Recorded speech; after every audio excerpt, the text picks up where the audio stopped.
चलिए जय हिंद। आज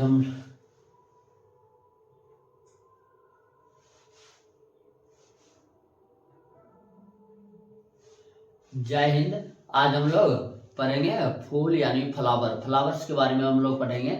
इसमें देखेंगे हम लोग फ्लावर का कंप्लीट नॉलेज लेना है और बोर्ड एग्जाम के लिए मोस्ट भी है। यहाँ से क्वेश्चन हर बार आता है और इस बार भी आएगा, तो हम लोग इसको कंप्लीट नॉलेज के साथ पढ़ते हैं। जैसे में हम लोग पढ़ेंगे इसमें फूलों के भाग, दलपुंज, बाह्य दलपुंज, उसके बाद इसके नर भाग, पुंकेसर, पुमंग, पराकन, पराकोश, ये सब के बारे में जानेंगे। तो हम लोग चलिए इसको शुरू करते हैं और चैप्टर को ध्यान से समझिए। इस टॉपिक में हम लोग देखेंगे सबसे पहले फूल का जो मुख्य कार्य होता है ये होता है कि प्रजनन क्रिया के द्वारा फल का निर्माण करना। यहाँ लिख दिए हैं मुख्य कार्य क्या होता है, फल का निर्माण करना प्रजनन क्रिया के द्वारा। दूसरा चीज देखेंगे हम लोग इसका भाग। तो इसके जो भाग होते हैं इसमें 4 भाग होते हैं, यानी फूलों के 4 भाग। कुछ चीज ऐसे होते हैं जो कि फूल का भाग नहीं होता है। जैसे में हम लोग देखें तो ये होता है वृंत। ये फूल है, फूलों का क्या होता है, वृंत। वृंत का काम होता है डाली से फूल को निकलने में कार्य करता है, यानी मदद करता है। जैसे हम लोग किसी को फूल पकड़ाते हैं तो इसी वृंत को पकड़ कर ही फूल देते हैं। दूसरा होता है फूल के ऊपर में जो ये भाग है इसको कहते हैं पुष्पासन। आसन का मतलब होता है बैठना। फूल का चारों भाग जिस पर बैठा हो उसी को हम लोग क्या कहते हैं, पुष्पासन कहते हैं। इन दोनों को फूल के भाग में नहीं रखा गया, तो इसको याद रखेंगे। इसको कहा जाता है वृंत और इसको कहा जाता है पुष्पासन।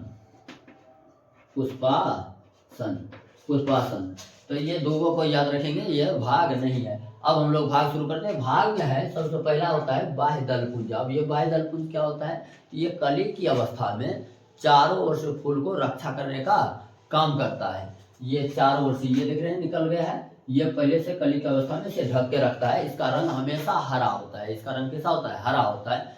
इसीलिए क्योंकि इसके पास हरा होने का कारण है क्लोरोफिल होता है और फूल को कली की अवस्था में प्रकाश संश्लेषण द्वारा भोजन बना करके और कली का रक्षा करता है। इसीलिए इसका रंग हमेशा क्या होता है, हरा होता है। ये ध्यान में रखेंगे। फूल कोई भी हो उसका जो ये होगा बाह्य दलपुंज यानी कैलिक्स का रंग हमेशा हरा होता है। जैसे हम लोग आपको दिखाते हैं, ये हो गया कैलिक्स।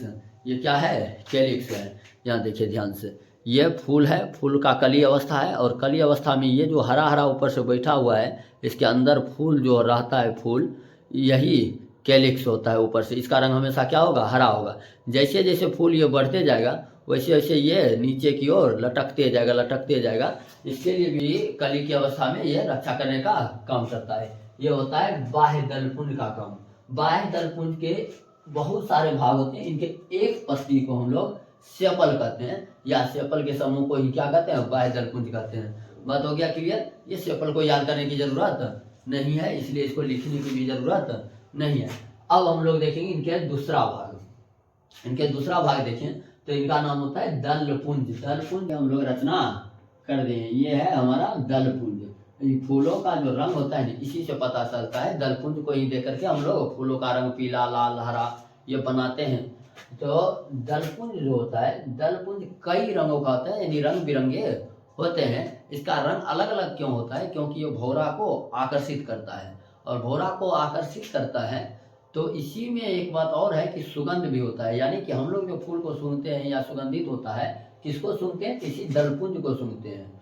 जो रात में खिलता है फूल उसमें सुगंध अधिक होता है और जो दिन में खिलता है वो रंग बिरंगे होते हैं। यानी रंग बिरंगों के कारण, अपने रंग के कारण भौरा को आकर्षित कर पाते हैं। और रात में खिलने वाला फूल अपने सुगंध के कारण भौरा को आकर्षित करते हैं। आप ही बताइए ना, रात में रंग बिरंग होकर के क्या फायदा, कोई फायदा मिलेगा? रात को किसी को आंख मार दे तो इससे क्या कुछ होने वाला है, कुछ नहीं होने वाला है। सेम इसी तरह से ये रात में खिलने वाला पौधा में फूल में क्या होते हैं, अधिक सुगंध होते हैं। और दिन के खिलने वाले पौधे रंग बिरंगे तो होते हैं लेकिन सुगंध कम होते हैं। जैसे रात रानी का फूल देखें तो रात रानी का फूल अधिक सुगंधित होता है और रात में खिलने वाला फूल अधिकतर क्या होते हैं, सफेद रंग का होता है। और दिन में खिलने वाला फूल रंग बिरंग के होते हैं। चलिए ये हो गया हमारा दलपुंज।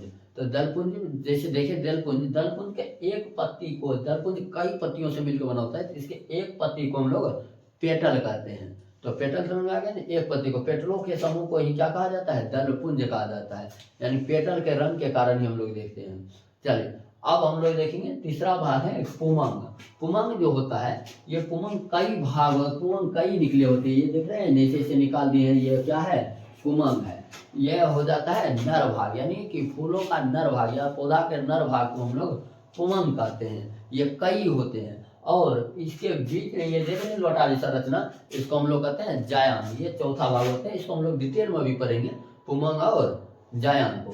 तो पुमंग समझ गए, नर भाग को पुमंग और मादा भाग को जायांग कहते हैं। पुमंग कई होते हैं और जायांग बीच में होता है, तो ये पुमंग और जायांग हो गया।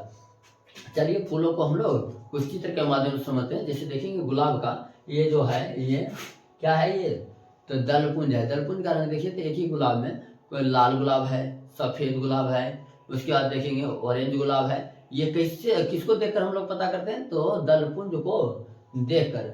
इसी तरह से अब हम लोग देखें तो इसको हम एक फूल के माध्यम से समझते हैं। तो चलिए फूल के माध्यम से समझ लेते हैं। ये जो हो गया, ये पकड़े हुए हैं डंडी, इसको हम लोग क्या कहते हैं, इसको कहते हैं वृंत। ये देख रहे हैं, ये कली की अवस्था में इसको ढक के रखता है, रक्षा करने का काम करता है। ये आगे चलकर क्या हो रहा है, नीचे की ओर होते जा रहा है, इसको हम लोग कहते हैं बाह्य दलपुंज। ये भाग नहीं है दोनों, लेकिन अब भाग शुरू होता है। ये जो कलर है, कैसा कलर है, लगभग पिंक कलर का है, तो इसको हम लोग कहते हैं दलपुंज। ये कई भाग होते हैं, एक पत्ती को हम लोग क्या कहेंगे, पेटल कहेंगे, पेटल। चलिए अब इसके बीच वाला भाग ये जो है, ये हो गया जायांग। इस पर कई सारे ये छोटा छोटा देख लीजिए पुमंग निकला हुआ है, तो ये पुमंग हो गया। बाह्य दलपुंज, दलपुंज, जायांग, पुमंग हो गया। कई पुमंग निकले हुए हैं, देख लीजिए ध्यान से, देख लीजिए। चलिए अब हम लोग इसको, हम लोग पुमंग को पढ़ेंगे। मेल भाग हो गया पुमंग, मेल भाग पुमंग यानी एंड्रोसियम, और फीमेल भाग हो गया गाइनोसियम यानी जायांग।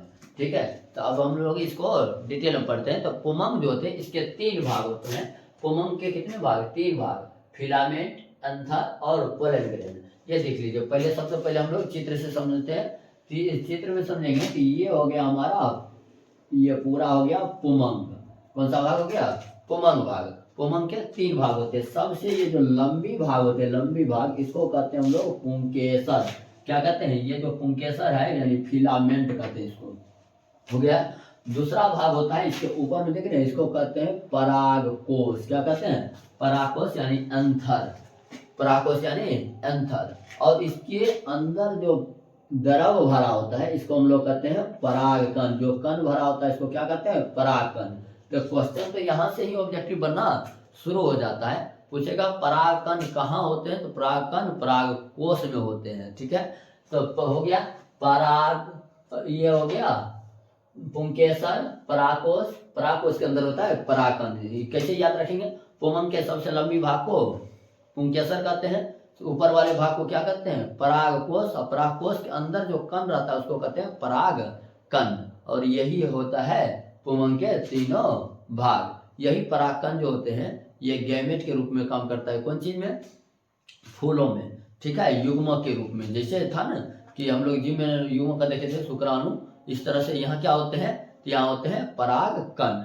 अब देखेंगे आगे, यहाँ पर जायांग को, फीमेल भाग गाइनेशियम यानी जायांग। जायांग जो होता है, ये बीच वाला भाग होता है, इसको हम लोग क्या कहते हैं, जायांग कहते हैं। यहाँ से यहाँ तक क्या कहते हैं, जायांग।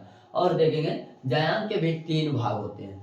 सबसे नीचे वाला जो ये लोटा जैसे संरचना देख रहे हैं, लोटा जैसे, इसको हम लोग कहते हैं ओवरी यानी अंडाशय।